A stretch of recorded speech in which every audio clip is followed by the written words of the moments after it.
Thanks for tuning into Quillbilly Garage. Today we're going to see if we can start up this 1972 Buick Sportwagon. The car was driven to this spot about 6 years ago and has been sitting ever since. And it's time that it needs to get moved. It's blocking the door to my shop. And so what we've done so far is air up the tires, filed the points, turned the ignition on, and opened up the points to see if they spark, and they do. And we got a can of gas to pour a little down the carburetor, and we're going to see if it starts up.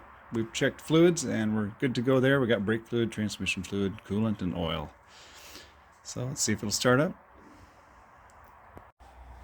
This car has the Buick 350 with 4-barrel carburetor. Looks like it was probably a California emissions car, being that it's got a smog pump.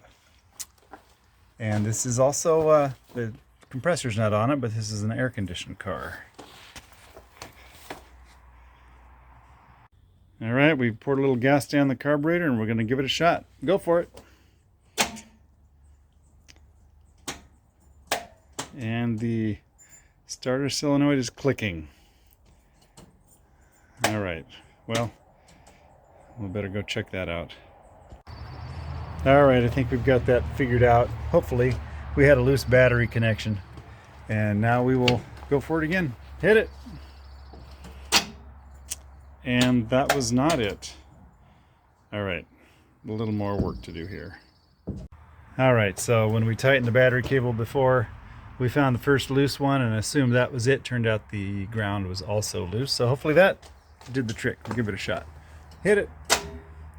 And that did not do it. All right. All right, it's gonna crank this time. We did a combination of things. We hooked up my big battery charger to make sure we had plenty of voltage, amperage, whichever. Anyway, noticing that the date on the battery is 2013, so it's pretty old, but it should work. And then we got underneath the car and whacked the starter several times with a dead blow hammer while the other one of us was hitting the key. So we did get some movement there. And so now we're gonna give it a shot, see if it'll start. Hit it. And it is not doing it. Huh. Very disappointing. Okay, we're back at it. We banged on the starter some more and cycled the key several times, and we get the starter to move in little bursts. Not enough to try to start it, but enough to just exercise things. So now we're gonna see if it works this time. Hit it. Wiggle the shifter. Maybe the neutral safety switch is... No? Okay. Well, we'll get back at it here in a minute. All right, we're going to go at this differently now. We are going to have one guy under the car whacking on the starter while I'm standing here with the camera hitting the key. So we'll give it a shot, and if it starts to crank, I'm just going to keep cranking and try to start it. All right, hit it.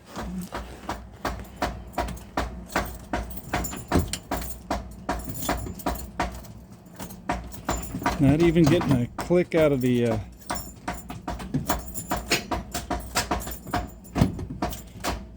There we go.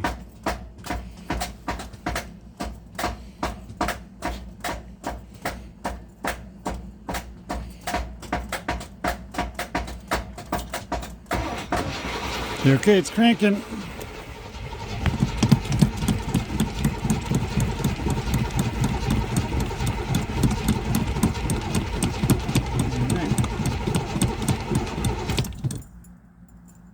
Nothing. All right, why wasn't it starting?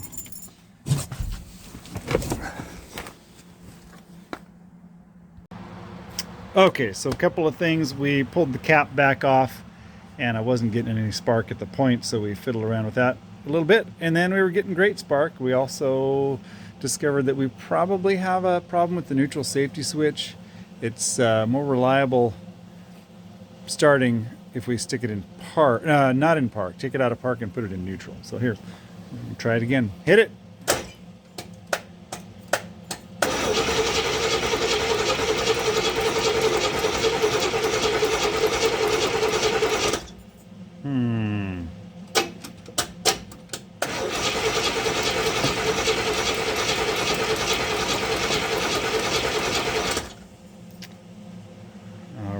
well, we'll take a look at a couple other things here.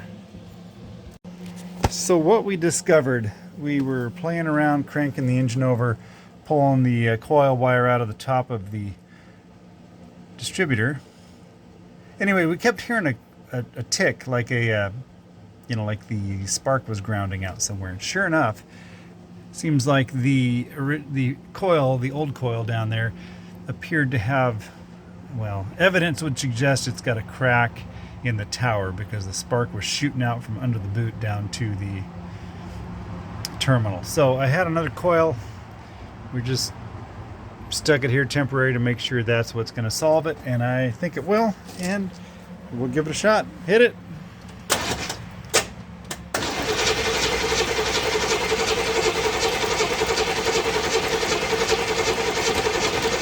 Okay. All right, maybe we'll try putting a little more gas in it. Hold on. We got a little more gas in it. We will give it a shot. Hit it.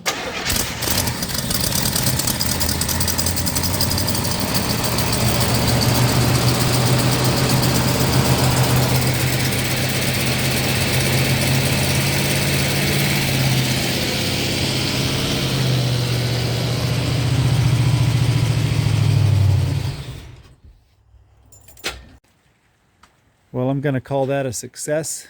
Our goal was to see if we could get this car started after sitting here for so many years, and we did. You heard it. It didn't stay running, but it turns out the tank was empty, so it was just running off what gas I had in the carburetor. And on top of that, we continue to have starter problems that I will work out another time. So hopefully soon we'll get this car started back up and pulled out of here, cleaned up, and we'll do a walk around video of it.